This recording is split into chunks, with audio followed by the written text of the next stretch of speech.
అంటే మనకు లోపల బసర్స్ అని అంటూ ఉంటాయి. అంటే ఏమిటంటే అది కుషనింగ్ ఎఫెక్ట్‌గా ఉంటాయన్నమాట. 2 జాయింట్స్ మధ్యలో మనకి ఆ మూవ్‌మెంట్ జరుగుతున్నప్పుడు ఒకదానికొకటి అవ్వకుండా ఒక ఫీమర్ నుంచి కానీ, లేకుంటే టిబియా నుంచి కానీ, లేకపోతే వీటి ద్వారా ఒకదారి రాపిడి లాంటివి జరగకుండా ఉండడానికి ఒక కుషనింగ్ ఎఫెక్ట్ అనేది దేవుడు మనకు క్రియేట్ చేసి పెట్టాడు, లేదా నేచర్ మనకు చేసి పెట్టింది.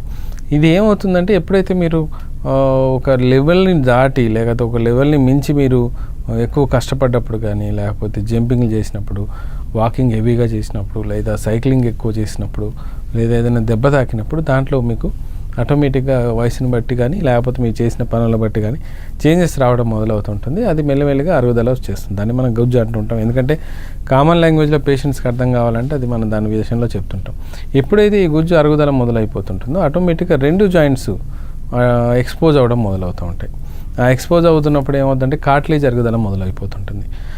ఆ కార్టిలేజ్ అరుగుదలతో పాటు లోపల అది డ్యామేజ్ అయిపోయి లోపల బోన్ కూడా డ్యామేజ్ అయిపోయినప్పుడు ఇంకా పెయిన్ అనేది మనకు అన్బేరబుల్ అవుతూ ఉంటుంది. మీరు నడుస్తున్నప్పుడు సౌండ్స్ రావటం కానీ, టక్ టక్ అని సౌండ్స్ రావటం, పట్టేసినట్టు అనిపించడం.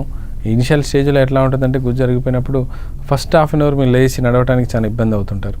చాలా కష్టపడాలి. ఒక 4-5 అడుగులు వేసుకున్న తర్వాత, లేకపోతే ఒక half an hour moment walking అది అయిన తర్వాత కానీ మీకు రిలీఫ్ రాదు. ఆ రిలీఫ్ వచ్చిన తర్వాత కానీ మీరు మిగతా పనులు చేసుకోరు. అదేమవుతుందంటే రోజంతా మీరు పనులు బాగా చేసుకుంటూ ఉంటారు.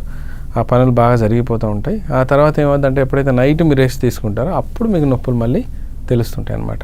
ఇది మనకు క్లియర్ కట్గా ఆస్టియోఆర్థరైటిస్ సిమ్టమ్స్లో మనం క్లియర్గా చేసుకోవచ్చు. దానికి తోడు మిగతా జాయింట్స్లలో కూడా మనకు వస్తుంటాయి. ఆస్టియోఆర్థరైటిస్ అంటే ఈవెన్ ఫింగర్స్లలో నోడ్యూల్స్ లాగా ఫామ్ అవటం, కొన్నిసార్లు మన వెయిట్ బేరింగ్ జాయింట్స్ ఏవైతే ఉన్నాయో వాటిల్లో కూడా రావటం, అంటే నడుములో కానీ, పాదాల్లో కానీ, లేకపోతే మడమల్లో కానీ, మోకాళ్ళల్లో కానీ, పెల్విక్ జాయింట్లలో కూడా మనకు ఆస్టియోఆర్థరైటిస్ సిమ్టమ్స్ కనబడతాయి. అంటే నార్మల్గా మోకాళ్ళు అరిగిన మోకాళ్ళ నొప్పులనే కాకుండా ఈ ఆస్టియోఆర్థరైటిస్ మనకు ఉందని తెలియాలంటే వీటిల్లో కూడా మనకు ఒకవేళ నొప్పులు మొదలైనాయి అంటే ఇది ఖచ్చితంగా అరుగుదల మొదలైపోయింది.